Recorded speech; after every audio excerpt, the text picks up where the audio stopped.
At no point watching The Godfather do I feel the desire to pick up a controller. But John Wick? That might be the single most obvious video game ever filmed. It's structured like a video game, it has the body count of a video game, it's got vendors from a video game, the mini-bosses of a video game, it's even been directly inspired by a video game. But most importantly, it's a power fantasy that'd be unique as a video game.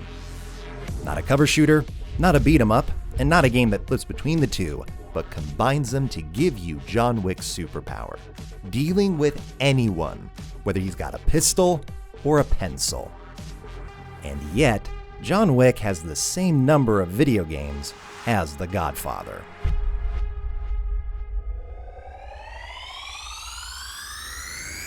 Payday 2 fans may remember John Wick's appearance in a free 2014 update alongside the original movie, and 2 paid packs with the second.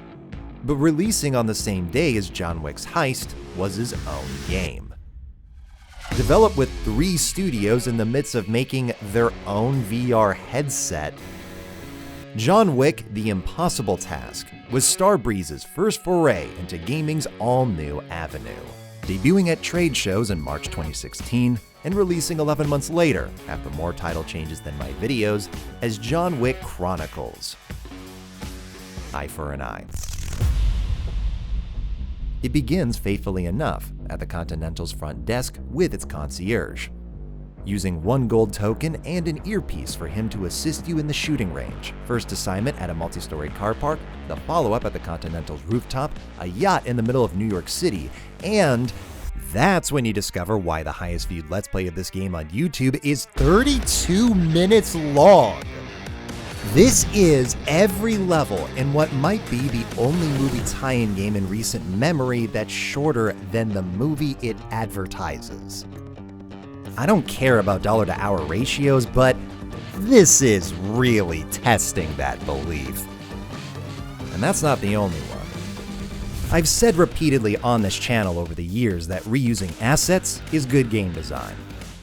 But that's for things like creating unique levels from existing assets, not lifting entire levels and music from Payday 2.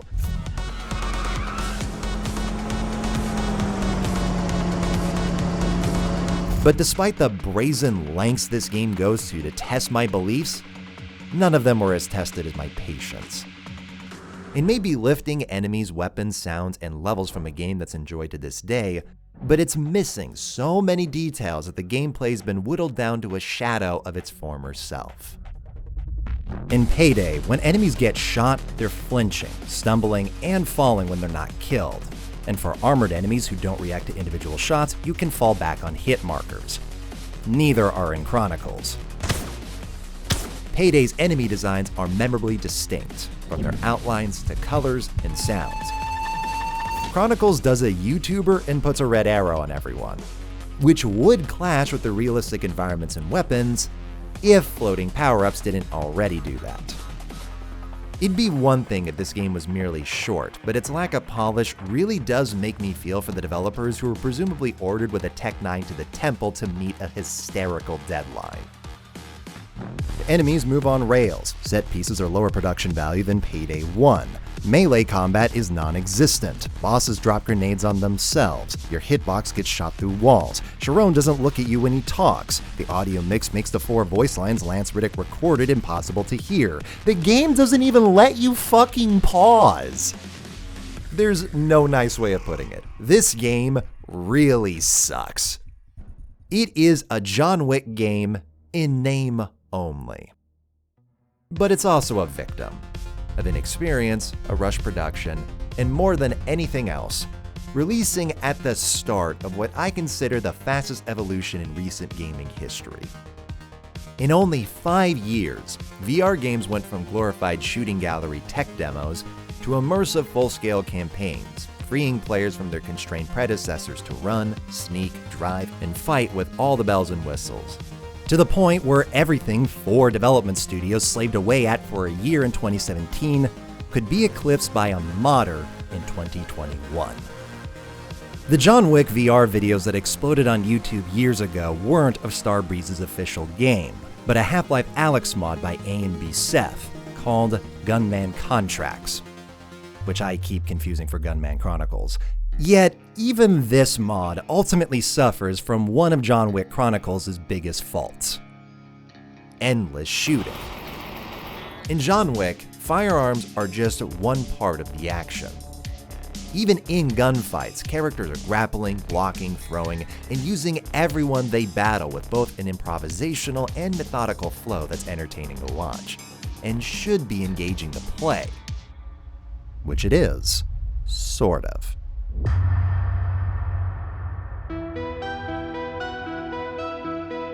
John Wick Hex really surprised me.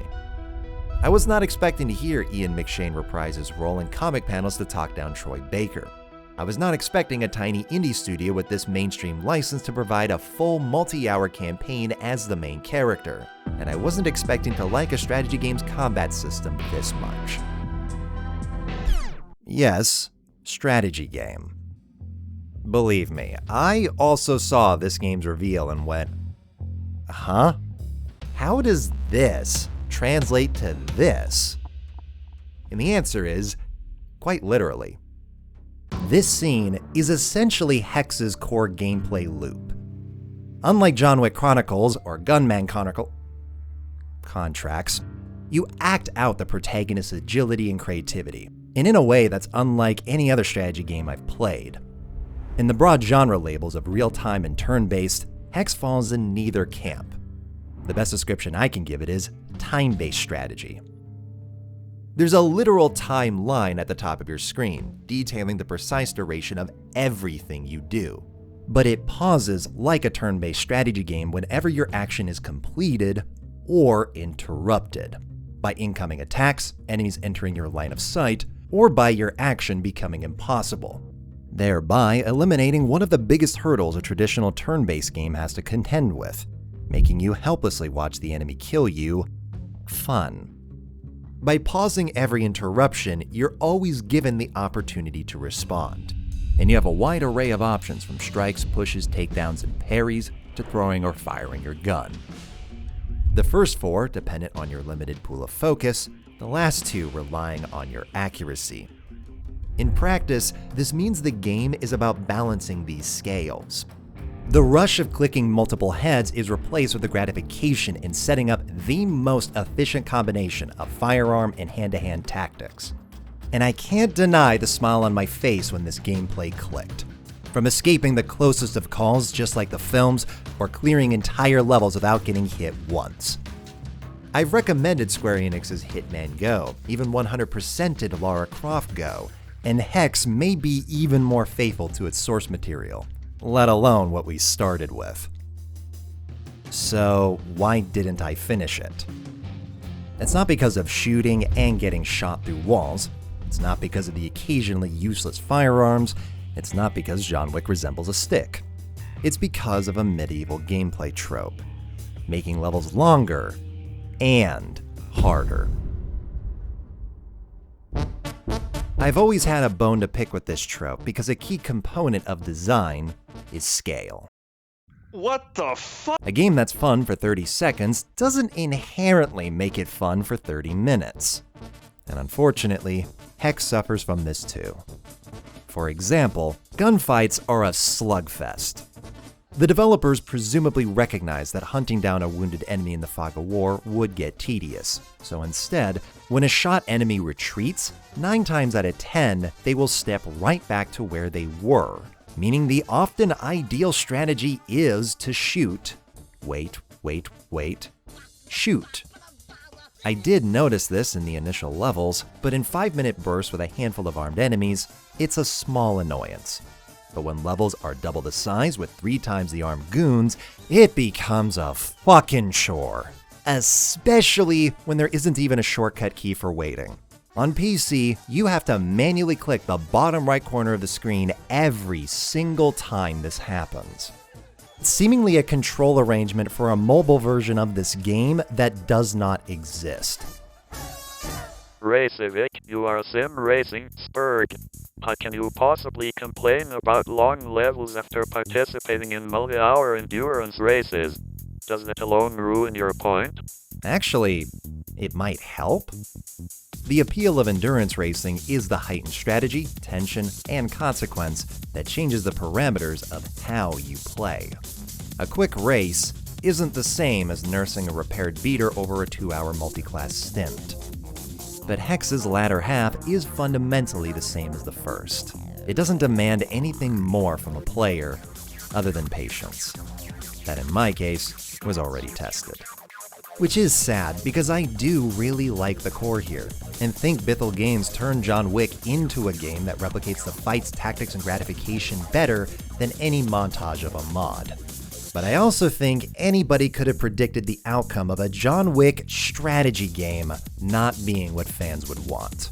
Or at the very least, not the only game with the name. Which for most of Hex's existence, it was. Chronicles was delisted only 3 years after its release, leaving Hex as the only official game in the franchise, until it was also delisted earlier this year. And that is the entirety of John Wick's existence in standalone video games. Compared to The Godfather, it's not really a fair contest which had a higher success rate. That's not to say Hex is undoubtedly worse to play, and it's unquestionably more faithful, but I can't really blame anybody who sees this title and expects a game that lets them pull off these moves in real time. One that, at the time of recording, does not exist. Officially. This little game may not have the name, the actors, or the music, but it's got weapons, unlockables, takedowns, globetrotting, optional perspectives, which we'll get into, and finally, for an interactive John Wick experience, gameplay. Gameplay that's immediately unique in its precision. Your primary of choice only has 7 rounds, at most. You can only carry 1 spare magazine, if permitted. You can only pick up 1 weapon off the ground, and you can only survive 1 hit on normal. In exchange, you can do all of this. While there is no pencil, Suit for Hire gives you John Wick's superpower, capturing the same methodical flow as Hex in real time, with hefty gunshots, fluid animations, phenomenal ragdolls, and weighty but responsive controls that all combine to realize John Wick's films in an art form that only enhances its intensity.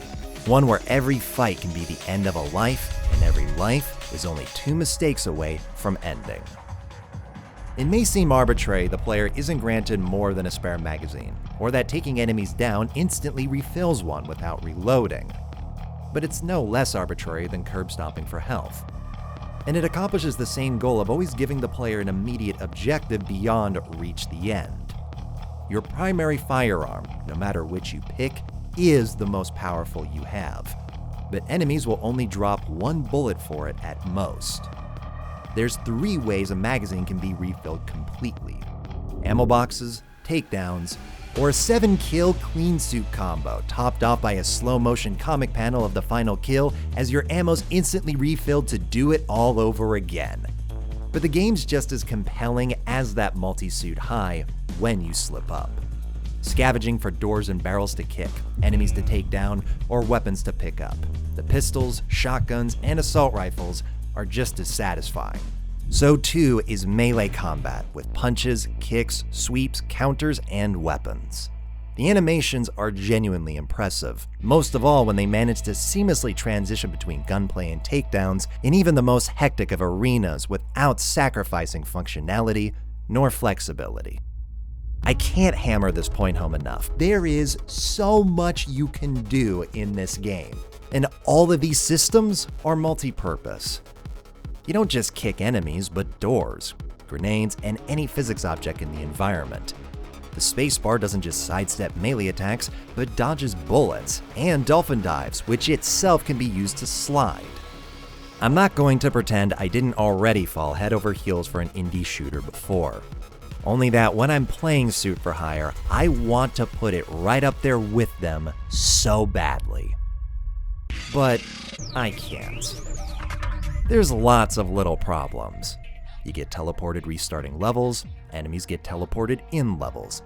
Stealth takedowns are uncharacteristically janky, the sound indicators for armed enemies are too quiet for hectic firefights, the lock-on that's enabled during inclines can be finicky, the ammo counter displays bullets even for rocket launchers, which is confusing in the heat of the moment, and this AI reminds me of Stranglehold. But then there's Suit for Hire's really big problem: structure. Art has no rules. The fifth stage of a video game can be anything. Time travel, a police station massacre, playing catch with a robot dog, or thwarting assassins with your neighbors. But it should be anything for a reason. And I just can't conceive of any to put 3 consecutive training levels in the 5th chapter out of 7. Starting the Caribbean to complete 2 levels, knowing there were 3 left, I transitioned from a packed missile site to a vacant set. Playing this level, I genuinely thought my game was bugged. Waiting for enemies to spawn until realizing, oh, these are the enemies. I still had fun, enough to replay these multiple times. But like a 10 out of 10 date with undiagnosed ADHD, fun isn't the problem. This game likes the same things I do. Mirror's Edge, Tomb Raider, Counter-Strike, John Wick 4, but that doesn't mean I want Rainbow Road in NASCAR or Run DMC in Tron. That is to say, this game's campaign may be linear, but it doesn't feel like it. Levels begin where the previous left off, and suddenly they don't. One location can have 7 levels, and the other can have 3, or 5, but 3 are in a warehouse, and they can last from 3 minutes to 13 and under 2. It is baffling, especially in the moment, but there is a perfectly reasonable explanation for this. For some reason, my brain thought, hey, let's make some really big levels. And making those large levels and thinking about those large levels made me very overwhelmed. And in the process of me knowing that there was so many things that I needed to do, I think it shut me down and slowed down my entire process when I could have just focused on smaller scale levels. Smaller, bite-sized, quick levels that the players could finish. But when they finish it, they feel the wanting to replay it. I've learned a lot. I've gone through a lot. I've messed up a lot, made a lot of mistakes. And since then, I have become a better level designer / environment artist. Being the game's later levels are some of my favorite, I think you have too. Suit for Hire's campaign progression is its creators. Their interests and inspirations that changed over the course of developing and improving as a developer. In producing, programming, modeling, texturing, lighting, and designing in multiple fields with only a handful of collaborators. In that context, I'm not calling its disjointed campaign excusable, but relatable. I've made references that are way too on the nose, really clunky transitions, segments that made perfect sense to me but no one else, and music that's way too loud. I've made mistakes, sometimes baffling ones. If all of that's possible as a gaming YouTuber, it's amazing that a gaming developer directed their first commercial release into something as cohesive as it is. And I'm sure it's only going to take the lessons they've learned from this project with them, like they already have. The same things that make Suit for Hire rough around the edges also make it deeply personal, and I kinda love that. The sacrifice made in being a one-man army is that there's no one to catch you when you inevitably fumble. But the advantage is being able to make a bold, perhaps rash decision, because... honestly, I kinda just wanted to try it. As somebody that greatly prefers the game's original form, 1.0's optional mode only benefits this game. The integration's so seamless, there's literally a shortcut for it. Its settings can be customized separately, and most importantly, it's fun. And that makes sense. Suit for Hire might be a top-down shooter, but ultimately its core mechanics are built upon decades of third-person shooters that have been whittled down to a particle of their original gaming presence. The last game to satisfy Max Payne's void was also an indie game. People are starved, many of whom that aren't normally sold by top-down shooters, and in one move are now giving this game more attention than it ever had prior to release. It doesn't affect the original experience, it brings more people in, and if you enjoy both, now you just have even more reasons to replay the game. It is only a benefit, and probably wouldn't have happened on a big team project. I do see the possibility of this experimentation itself being a turnoff. How somebody going into this game expecting John Wick's vibe and not just a gameplay loop may be disappointed. But ultimately, this game isn't called John Wick, and it's not God Mode's job to spiritually further another franchise, but make art. Which for better and for worse, is exactly what they've done.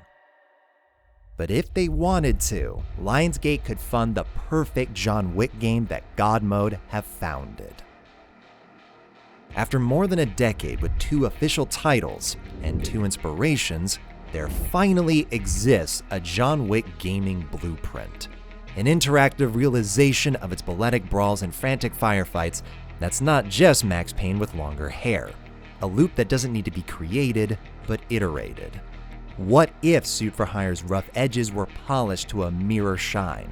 Dressed up with the charming merchants, notable rivals, established locations, expanded arsenals, movesets, objects, and items, a Lee Castlevania soundtrack made like Doom, and collecting the coins of John Wick's brilliantly absurd world that's begging for a player to stir a whirlwind within it.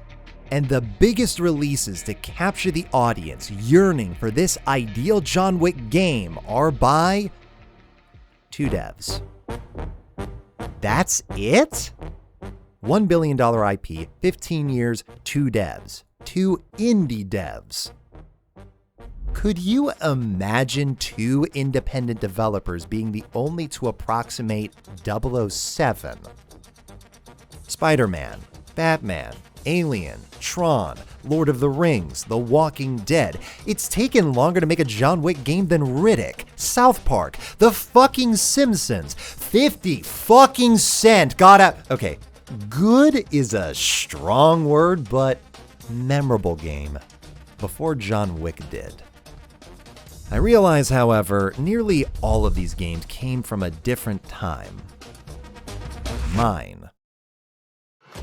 The era when games were incredibly self-conscious about being taken seriously, and having the appearance of a movie, or being tied to a movie, made the average consumer take it more seriously. Today, games are bigger than movies. They're not as baked into the Western mainstream as Japan's Prime Minister opening the Olympics of Mario, but we are on the way there. And the companies who made these licensed games found their new meta around the time of Keanu's comeback. Put simply, why make a John Wick game when you can make a Fortnite to put John Wick in? It's easier, faster, maybe more profitable, and definitely more expendable. You don't need to spend tens of millions of dollars hiring hundreds of people to spend years of work slamming together a multi-hour, fully featured, full-price game that nevertheless is playing second fiddle to the real cash cow. You can make a skin, hire a marketer, and repeat the process next week with another brand. But why does this matter? Are we really losing anything from a John Wick game not existing? Well, looking at these games, I think the answer is obviously yes. Not to quote myself, but tie-ins aren't exclusively a gateway. They can potentially use a universe to create unique gameplay experiences. Warhammer 40k has its grandiose space opera setting, varied races and factions, iconic weaponry, and more. John Wick has its secret societies, endless array of assassins, and an even more varied selection of fighting styles, far beyond shoot that guy. Just like Perfect Dark, I'm lamenting what a John Wick game could have inspired. What could have been a gunfu subgenre if perhaps there were more than 2 developers that managed to capture the interest of those looking to play what John Wick filmed. The good news is, we don't need John Wick. And a lot more than 2 developers have since realized this. I am admittedly skeptical of all of them for different reasons, but I love to be humbled. Though I will say, The game I've seen the most interest in, Spine, benefits from John Wick being an inspiration rather than the. By featuring just as much of its own creativity as it does paying tribute to its eclectic mix of inspirations, there's no limit to where it can go, allowing its protagonist to do the sort of things in the kind of set pieces that would seem out of place in an established IP, which could also be a benefit for a whole other reason. It's entirely possible that the John Wick franchise might not be around for another 10 years. The fourth movie seemed to leave audiences confused rather than concluded. The Continental was narcoleptic, and while I love Ana de Armas as much as the next sentient being, I'd argue Eve hasn't left Kane's impact on the franchise, let alone that of its title character, who might also be the problem. John Wick is a brand, a franchise, a style, a color palette, a sound, a meme, but it's also a character. And hard as Lionsgate is trying, it can't seem to draw people into John Wick's world without John Wick. And that's too bad, because to be honest with you, I've never been the biggest John Wick fan. When the original came out, Dad and I shut it off halfway through in favor of Dread. But even back then, I thought this world is perfect for a video game. And now, it might be too late to ever happen. Lionsgate, if you announce a game next week, I'm gonna fucking scream. And Spine, if y'all make a Revy or Roberta skin, you'll be the first game I pre-order in a decade. That's a promise. So, last video I had to use Raycevick because I caught what I thought was laryngitis. Would you believe that I'm still not over it? I mean, I am able enough to record now, but I've had to sit on 2 videos that were ready to go in the fall, unable to speak without sounding like a McDonald's drive-thru box after 10 minutes. So to anybody that donated anything while I've spent a whole season drinking tea, eating yogurt, and not being able to do what I love, thank you. Just barely breaking even, stressful as it can be, is still a lot better than dipping into savings, and that's only because of y'all. Speaking of y'all, going to Taco Bell, what you want? Wouldn't know? Never been. I don't feel like winding up as this guy. Is there any piece of media that can reliably make you cry every time? Not full cry, but definitely put me in the place to. The Sopranos, The Wire, The Walking Dead, not you, that one. 3 Billboards, The Whale, Andor, Arcane, Chernobyl, Cyberpunk, Cantus in Memory of Benjamin Britten, holy shit. The Ghost in the Shell 2 theme, holy shit. Johnny Cash's Hurt, and actually, I never cried at the original song by Trent Reznor, as emotional as it is. But seeing 9 Inch Nails live, last thing I did before being sick for the rest of the year, and something about thousands of people singing together, everyone I know goes away in the end, really got me. I'm sure I'll be just as moved the next time I replay that album. Fuck, marry, kill, Balalaika, Roberta, and Shenhua. There is no correct answer here. All of them could be trying to kill you, all of them would turn your pelvis into dust, and all of them are shockingly loyal and supportive. So, pull the lever. If you were to remake Mass Effect from scratch, what would you change and what would you keep? Dude, this is a Q&A, not a TED Talk. There's no way I could possibly cover all of the changes being made. Although, I personally don't really think of them as changes, but additions. Like, keep Eden Prime, but show its supposed paradise status to visually contrast Saren's invasion, rather than only being told about it. Have Shepard actually react and contemplate having been literally brought back from the dead, instead of their first words being, "This pistol doesn't have a thermal clip." Things like that. What do you think of our current cyberpunk dystopian society? I'm starting to think it should have been called Cyberpunk 2027. Have you tried to learn an instrument?